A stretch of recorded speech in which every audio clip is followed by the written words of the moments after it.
Well, hey there, Plano. Okay, we are starting to see a big buyer pullback in this market. Everybody out, pull back! And our inventory is up 27.5%. So how is this affecting prices? Well, we're going to talk about all of that and more for this upcoming real estate market update in Plano. So keep watching.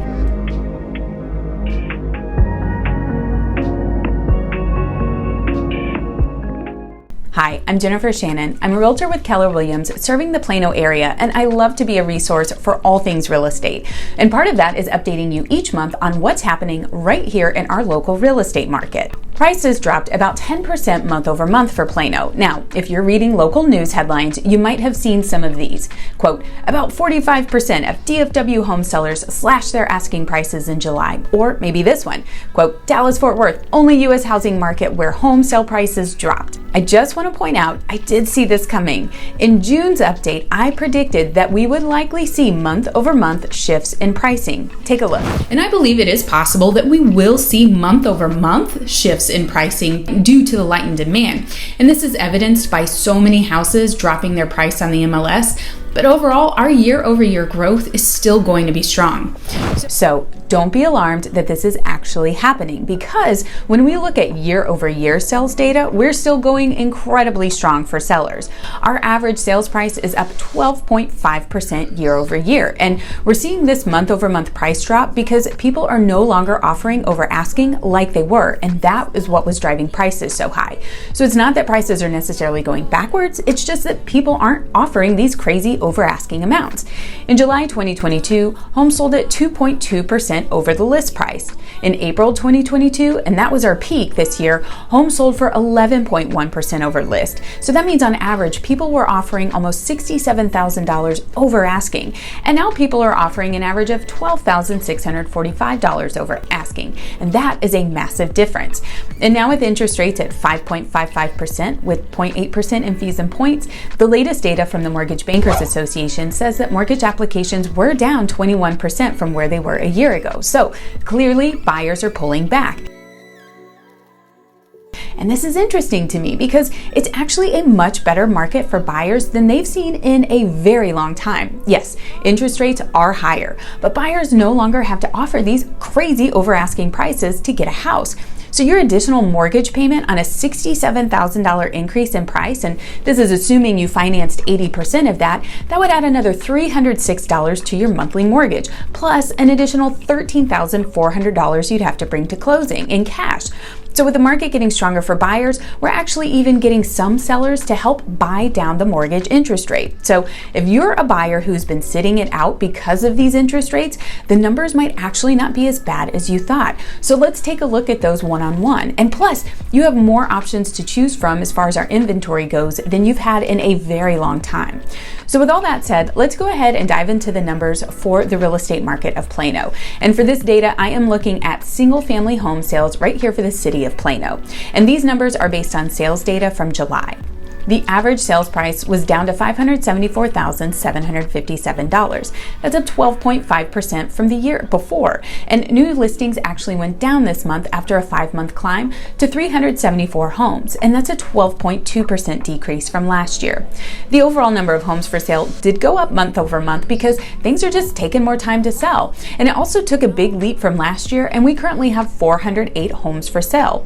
We are still well below our pre-COVID level of inventory though, when we had 886 homes for sale in Plano in July 2019. We now have 1.8 months of inventory. In July of 2019, we had 3.7 months of inventory. The time it takes for a home to go under contract is taking an average of 14 days.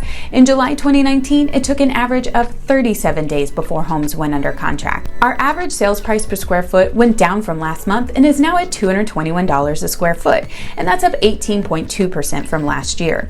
The amount homes are selling for over the asking price has dropped the third month in a row, and like we said, it's at 102.2% of the asking price. So this means more sellers are negotiating. So what's the takeaway? Well, for these last few months, I've really liked looking at our pre-COVID numbers, because if you take these last 2 crazy years out of the mix and compare 2022 to 2019, you'd see that we're really not far off, and we're actually better with higher interest rates. Our inventory is lower and homes are still selling faster than at that time. time, and prices are incredibly strong for sellers. On these videos, I have been getting a lot of flack because I am constantly pro-buying and pro-selling, and it's like, how can you be both? But lately, that has been the case because the numbers are strong for both parties. In Dallas-Fort Worth, with our great job market and overall affordability, it's attracting a lot of folks. And with more demand, prices just will not get lower. And now there are ways to negotiate deals to help ease a buyer's fears of feeling like they might be paying too much, whether it be on the overall sales price or with help on the financing side. So if you are thinking of buying or selling in this market, let's talk. I'd like to talk about your future. If you are a seller, you can attend one of my upcoming home selling webinars. In this webinar, we are going to talk about what it takes to sell your home in this market, and I will give you a clear picture about the expectations buyers have on sellers right now. I'll also give you some pointers on how to get even more out of the sale of your home because, as you know, in this shifting market, there's a lot more to it now than just picking your price and putting your house on the MLS. I'll also answer the big question that sellers have right now, and that is, should you list now or should you wait? So visit homesellingwebinar.com, sign up for one of these upcoming free virtual home selling webinars. You can also skip the webinar and contact me directly about selling your Plano home. We've also just added staging to our services, and I'm excited to share how this has helped sellers in this shifting market. And for buyers, I've got one for you too. You can contact me directly about buying your next home in the Plano area or attend one of my upcoming free home purchase webinars. We're going to talk about what to expect in this market as a buyer. I'll talk about where we can successfully negotiate offers with sellers right now, and we'll discuss the process from a lending side and talk about the true cost of buying. I'll also answer the question most buyers are asking right now, which is, should you wait to see if prices come down before you buy? So visit homepurchasewebinar.com to get registered for one of these free upcoming online webinars. And like I said, you can always reach out to me and contact me directly at 214-803-4444 or email me at jshannon@kw.com. Well, Plano, that is all I have for this video. Thank you so much for watching this month's update, and I look forward to updating you next month on all that's happening in our real estate market here in Plano. Bye now.